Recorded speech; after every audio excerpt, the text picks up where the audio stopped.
Very warm welcome to my great friend, Her Excellency Anita Anand, Minister of Foreign Affairs of Canada, to Pakistan.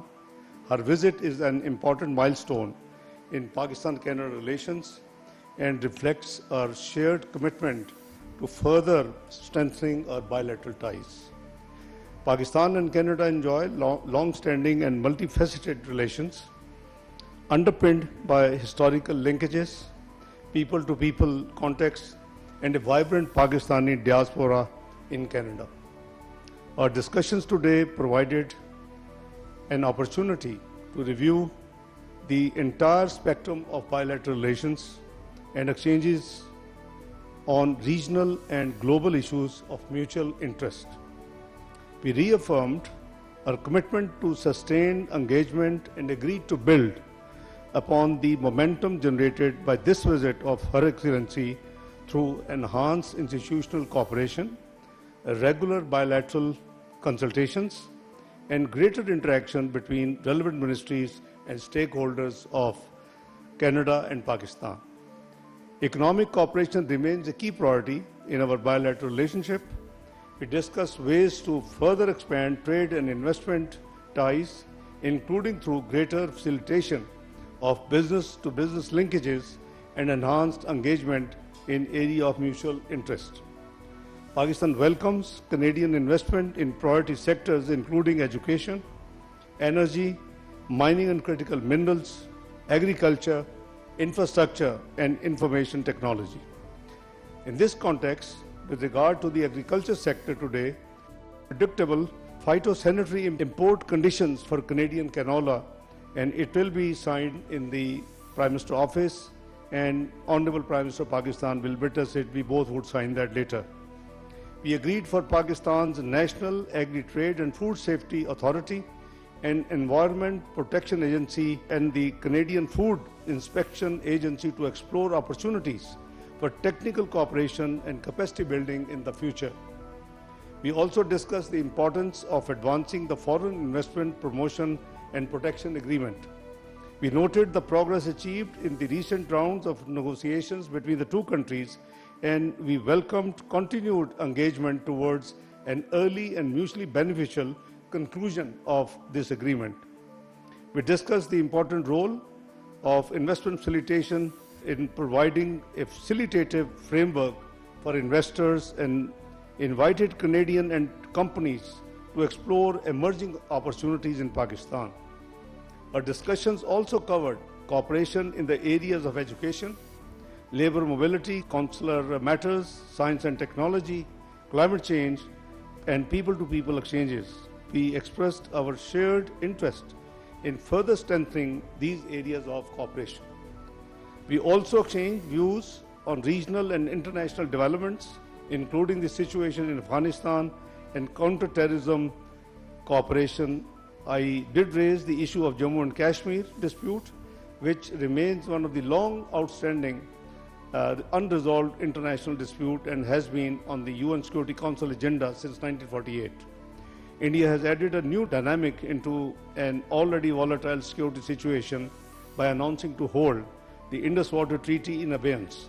We seek the support of our friendly countries, including Canada, towards India's immediate restoration of the Indus Water Treaty, ending the weaponization of water and upholding international law and treaty obligation as per the international law and practices.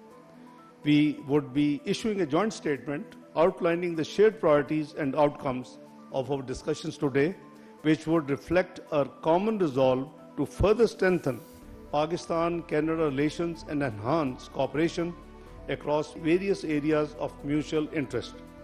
This joint statement will be later uploaded on Ministry of Foreign Office website so that you can access directly. Pakistan appreciates Canada's constructive engagement and looks forward to further deepening our bilateral relationship based on mutual respect, shared interests, and common desire to promote peace, stability, and prosperity. My sincere thanks to my great friend Foreign Minister Anita Anand for her visit at my invitation, and look forward to continued cooperation between our two countries. Thank you. Over to you, Excellency. Thank you so much. Assalamu alaikum. Let me begin by thanking Prime Minister Dar for the warm welcome here in Pakistan. It has been 20 years, approximately 20 years, since a Canadian foreign minister has come to Pakistan. And so today is an important day for the continued increased bilateral relationship between our two countries. Our two countries have shared 80 years of diplomatic relations, and so there is continued work to do, of course, to deepen our ties in the area of economic relationships, trade, and investment, and I'll speak more about that in a moment. I'd like to begin by taking a step back and mentioning that Canada is pursuing a trade diversification strategy, and we will double non-U.S. trade over the next 10 years. The importance of this trade diversification strategy has seen Canada sign over 20 economic and security agreements over 5 continents over the past year. Pakistan is an important country in terms of our trade diversification strategy. Our two countries share a long history of cooperation. More than 300,000 Canadians of Pakistani origin help strengthen those connections every day, serving as a bridge between our two nations. And today's discussions focused on further advancing this partnership between our two countries. I will speak first about the geopolitical situation, of course, as that is the subject on which we have discussed numerous issues over the past number of months. And I'd like to acknowledge Pakistan's efforts in supporting dialogue aimed at achieving a sustainable and peaceful resolution to the regional tensions in the Middle East, including involving Iran. Canada remains concerned by the escalation of tensions across the Middle East and Gulf region. We are troubled by attacks on civilian infrastructure, including power and water desalination facilities, which place civilian populations at risk. And we encourage all parties to exercise restraint, prioritize the protection of civilians, and pursue dialogue. Canada is working with international partners to support the safe and secure movement of maritime traffic through the Strait, while encouraging de-escalation, dialogue, and diplomatic engagement in support of regional stability. Le Canada travaille avec ses partenaires internationaux pour appuyer la circulation sûre et sécuritaire du trafic maritime dans le détroit de Hormuz. Now I'd like to turn to the bilateral relationship. Of course, there are several areas, and we have committed to do more work in this area. First, as my colleague has mentioned, we are committed to expanding trade and investment through a new Foreign Investment Promotion and Protection Agreement known as a FIPA, to be completed at the earliest possible date. This modern investment framework will help to provide businesses in both countries with greater predictability and confidence to invest and to grow. And Canada sees opportunities to expand agricultural trade. We look forward to seeing more Canadian products, including canola, chickpeas, and lentils, available here in Pakistan. And I'd like to thank Deputy Prime Minister Dar for the collaboration that has supported increased access for Canadian canola producers and stabilized supply chains. As a result, Pakistan imported more than 470,000 tons of Canadian canola during the last crop year, and I've spoken with industry groups, including the Canadian Canola Council. We appreciate this continued cooperation. At the same time, we welcome the presence of more Pakistani products on Canadian shelves, from rice and textiles to sporting goods, especially as cricket continues to gain popularity across Canada. In my own hometown of Oakville, the federal government has contributed to the first ever cricket pitch in Oakville.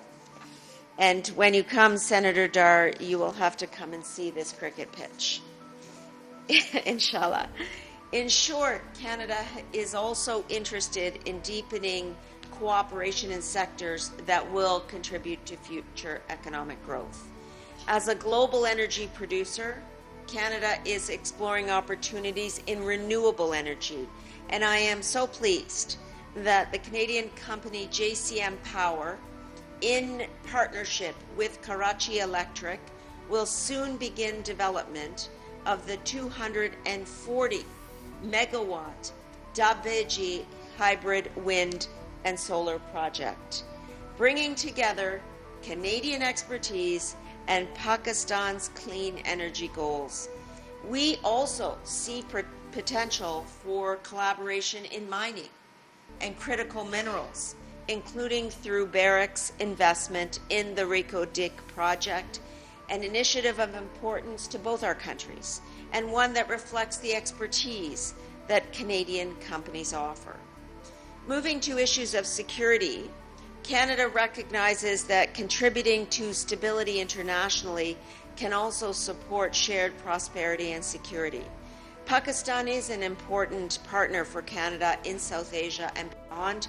We've seen this in the talks that Pakistan has hosted during various phases of the Iran war. And I'm pleased to announce today that Canada will invest more than $2.2 million in 3 new security initiatives with Pakistan through Interpol and the United Nations, among other organizations. In particular, working alongside Interpol, the United Nations Office on Drugs and Crime, and the Royal Canadian Mounted Police, these initiatives will support efforts related to border management, terrorism, financial crime, and providing training for law enforcement professionals. Perhaps more importantly, I can move to people ties before concluding. As I mentioned, Canada is home to more than 300,000 Canadians of Pakistani origin. Canada and Pakistan have worked together for many years on development initiatives that support communities, that support infrastructure, that ensure that education and health services, gender equality, women's economic empowerment, and disaster recovery are goals that are supported and shared and promoted. Today, I am pleased to announce 3 new development assistance initiatives valued at $45 million. These investments will support Pakistani communities in adapting to climate change, strengthening resilience, expanding access to education, particularly for girls, and improving reproductive health and family planning services. They'll also assist communities continuing to recover from persistent flooding that Pakistan has experienced in recent years. And we're pleased to work with partners, including the Aga Khan Foundation of Canada, the United Nations Development Program, and the UN Population Fund to deliver these initiatives. In short, from development cooperation to security collaboration to expanded trade and investment, Canada and Pakistan have meaningful opportunities to strengthen our relationship for the benefit of both of our peoples. Deputy Prime Minister Dar, thank you once again for your partnership and for the constructive discussions that we have had during this visit. Thank you all for joining us today. Merci beaucoup. Bohat shukriya. Thank you.